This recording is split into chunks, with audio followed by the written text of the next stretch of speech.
দক্ষিণ পশ্চিম অঞ্চলের পোলট্রি শিল্প নিয়ে আলোচনা করতে খুলনায় আছেন সহকর্মী আব্দুল্লাহ আল মামুন রুবেল। তার সঙ্গে যুক্ত আছেন জেলা প্রাণী সম্পদ কর্মকর্তা ডাক্তার মোহাম্মদ শরীফুল ইসলাম। সরাসরি যাচ্ছি সেখানে। খুলনা অঞ্চলের পোল্ট্রি শিল্পের নানা সংকটের কথা আমরা শুনছিলাম, আমাদের প্রতিনিধিরা জানাচ্ছিলেন প্রতিনিয়ত উৎপাদন খরচ বেড়ে যাওয়ার কারণে আর্থিক ক্ষতির মুখে পড়ছেন কিন্তু এই অঞ্চলের খামারিরা। তো এই বিষয়ে আসলে এখানকার যারা প্রাণী সম্পদ দপ্তর রয়েছে তারা আসলে কি ধরনের উদ্যোগ নিচ্ছেন, তাদের আসলে কি এই বিষয়গুলো আসলে জানেন কিনা সে বিষয়ে আজকে আমরা কথা বলবো। আমাদের এখানে আমরা যুক্ত হচ্ছি জেলা প্রাণী সম্পদ কর্মকর্তা ডাক্তার শরীফুল ইসলামের সঙ্গে। তাহলে শরীফুল, আপনাকে স্বাগত জানাচ্ছি। শুরুতে একটু জানতে চাই যে আমরা প্রতিবেদনে দেখছিলাম যে খুলনা জেলায় 6 শতাধিক মুরগির খামার গত 1 বছরে বন্ধ হয়েছে। এছাড়া নানা সংকট রয়েছে, আর্থিক ক্ষতির মুখে তারা রয়েছেন। এই বিষয়গুলো আসলে আপনারা জানেন কিনা, খামারিদের সাথে আপনাদের যোগাযোগটা কেমন আছে? মুরগির খামারের কথা বলছিলাম।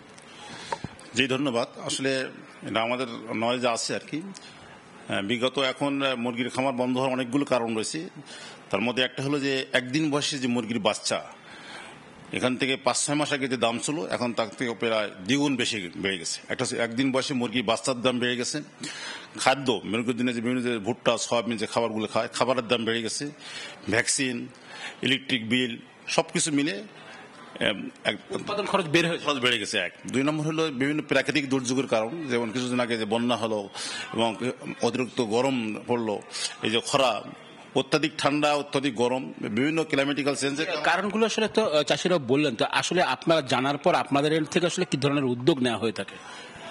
আমাদের এখানে আমরা প্রাণী সম্পদ বিভাগ আমরা চেষ্টা করতেছি, আমরা এদেরকে যেরকম কৃষি বিভাগ অধিদপ্তর এখন বর্তমান যে ডিমের মূল্য বাড়ার কারণে তারা ভর্তুকির মতো ডিম দিচ্ছে, আমরা প্রাণী সম্পদের আমাদের বিভিন্ন প্রকল্প আছে, প্রাণী সম্পদ এই উন্নয়ন প্রকল্প বা অন্যান্য বিভিন্ন প্রকল্পের মাধ্যমে আমরা এটা সরকারের কাছে, আমরা উচ্চ মহলের কাছে এটা করতে চাচ্ছি যে ভর্তুকি মূল্য দিয়ে যাতে করে আমাদের খামারিরা যাতে করে প্রান্তিক যে খামারিগুলো, ছোট খামারিগুলো কিভাবে তার খামারটা চালু রাখতে পারে, তাদের যদি খাবারের একটা ভর্তুকি মূল্য দেয়, হ্যাঁ, তাহলে তারা অনেকটা এগিয়ে আসবে। আসলে নিয়মিত প্রশিক্ষণ বা আধুনিক প্রযুক্তি ব্যবহারগুলো পায়।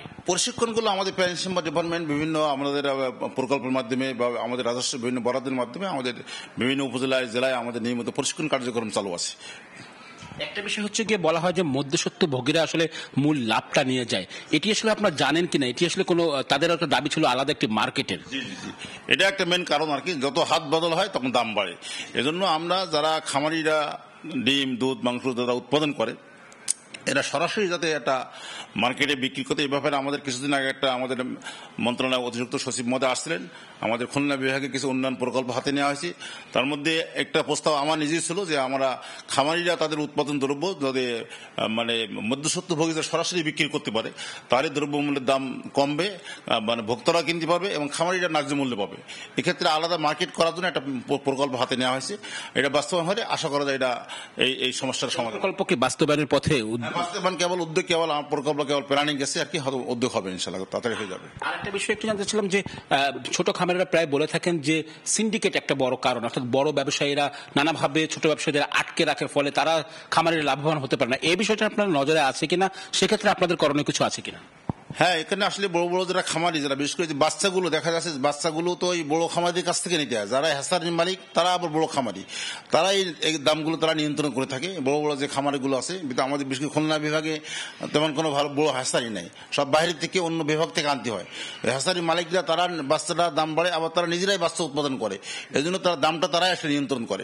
আমরা যদি ছোট খামারিদেরকে আমরা যদি আমাদের প্রাণী সম্পদে আমাদের পরিকল্পনা আছে, আমাদের যে গভর্নমেন্ট যে খামারগুলো আছে, এখানে আমরা যে কমার্শিয়াল বার্ড করতে পারি ভালো যেতে পারে। এক্ষেত্রে আমাদের ওই সিন্ডিকেটটা অনেকটা আমাদের সরকারি খামারগুলোতে যদি আমাদের মুরগি উৎপাদন হয়, কমার্শিয়াল বার্ড আমরা উৎপাদন করতে পারি, আমাদের যে সরকারি জায়গা আছে ওখানে আমরা আরো উঁচু করে, তাহলে হয়তো এটা সমস্যা কিছু সমাধান হতে পারে। আর একটা বিষয় জানছিলাম যে এই যে খামারিদের যে সমস্যাগুলোর কথা আপনারা বারবার আশ্বস্ত করেন, কিন্তু এরপরও যে বন্ধ হয় না এবং আপনাদের বিরুদ্ধে তারা প্রায় অভিযোগ করেন যে ঠিকভাবে সহযোগিতাগুলো পান না, এই জায়গায় আসলে আপনাদের বলার কি আছে?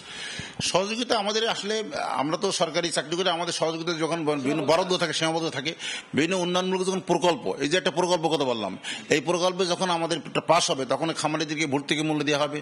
আমাদের এখন একটা চলমান প্রাণী সম্পদ ডেইরি উন্নয়ন প্রকল্প আছে, এখানে মেনলি ডেইরি সাইডটাকে দেখা হচ্ছে, পোলট্রিও কিছু আছে আর কি।